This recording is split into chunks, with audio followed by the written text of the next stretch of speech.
guys, just got my new Borla Offroad X-Pipe. This is model number 60547.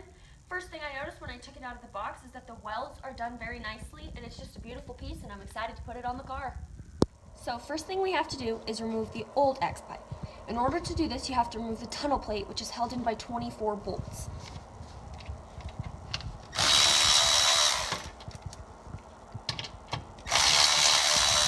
I left these two keyhole bolts in so that the tunnel plate would not fall on my face while I was removing the bolts.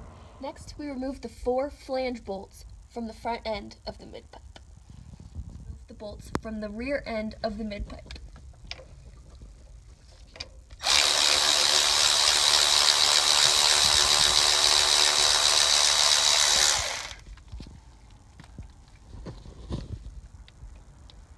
Next, you want to loosen but not remove the clamps at the rear part of the mid-pipe.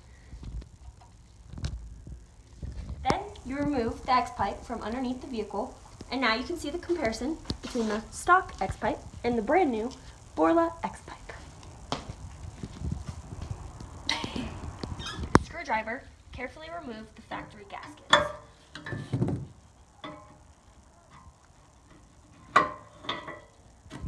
Carefully remove the rear rubber isolator from the factory X-Pipe. Now install the rubber isolator onto the Borla X-Pipe. Now we're going to install the X-Pipe, inserting the outlets first. Once I lined up the X-Pipe, I reinstalled the bolts in the rear to secure the pipe.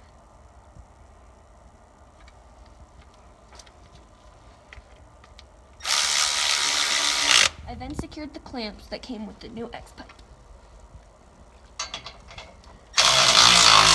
Now that we have the rear part of the X-Pipe held in, I took the flanges off the old X-Pipe and put them on the new one and held them in place with the new flange bolts provided. These put back into place, you're going to torque all the bolts back to their factory spec, and we're going to install the tunnel plate.